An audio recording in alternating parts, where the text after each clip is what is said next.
2020 June 5. Daily Bread Passage. Genesis chapter 41 verse 37 to 57. Keyverse. Verse 52. Title: Joseph's situation is changed. Bible passage. The plan seemed good to Pharaoh and to all his officials. So Pharaoh asked them, "Can we find anyone like this man, one in whom is the Spirit of God?" Then Pharaoh said to Joseph, "Since God has made all this known to you, there is no one so discerning and wise as you. You shall be in charge of my palace, and all my people are to submit to your orders. Only with respect to the throne will I be greater than you." So Pharaoh said to Joseph, "I hereby put you in charge of the whole land of Egypt." Then Pharaoh took his signet ring from his finger and put it on Joseph's finger. He dressed him in robes of fine linen and put a gold chain around his neck. He had him ride in a chariot as his second in command, and people shouted before him, "Make way!" Thus he put him in charge of the whole land of Egypt. Then Pharaoh said to Joseph, "I am Pharaoh, but without your word no one will lift hand or foot in all Egypt." Pharaoh gave Joseph the name Zaphanath-Paneah and gave him Asenath daughter of Potiphera, priest of On, to be his wife.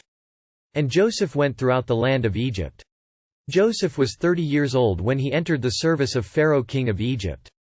And Joseph went out from Pharaoh's presence and traveled throughout Egypt. During the 7 years of abundance the land produced plentifully. Joseph collected all the food produced in those 7 years of abundance in Egypt and stored it in the cities. In each city he put the food grown in the fields surrounding it. Joseph stored up huge quantities of grain, like the sand of the sea. It was so much that he stopped keeping records because it was beyond measure. Before the years of famine came, 2 sons were born to Joseph by Asenath daughter of Potiphera, priest of On. Joseph named his firstborn Manasseh and said, "It is because God has made me forget all my trouble and all my father's household." The second son he named Ephraim and said, "It is because God has made me fruitful in the land of my suffering." The 7 years of abundance in Egypt came to an end. And the 7 years of famine began, just as Joseph had said. There was famine in all the other lands, but in the whole land of Egypt there was food. When all Egypt began to feel the famine, the people cried to Pharaoh for food. Then Pharaoh told all the Egyptians, "Go to Joseph and do what he tells you." When the famine had spread over the whole country, Joseph opened all the storehouses and sold grain to the Egyptians, for the famine was severe throughout Egypt. And all the world came to Egypt to buy grain from Joseph, because the famine was severe everywhere. Daily Bread Message. 1. Joseph's big promotion. Pharaoh was highly impressed by Joseph's ability, but more than that, he saw God's Spirit at work in Joseph, so Pharaoh put him in charge of all Egypt. What a sudden and drastic turnaround in Joseph's situation.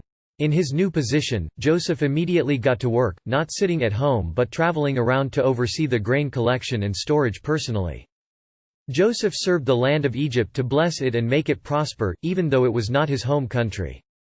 2. Joseph's testimony. God also gave Joseph a wife and children in Egypt, completing his blessing and restoration. Joseph didn't take this for granted, but reflected deeply on God's work in his life. Through the names of his 2 sons, he thanked God for helping him overcome his sufferings and making him fruitful. If we keep our faith, the place where God makes us suffer can also be the place where we bear much fruit. Prayer. Father, thank you for helping me understand how your plan works in my life. Help me testify to how you have worked in me. One word. Faith through suffering leads to fruit.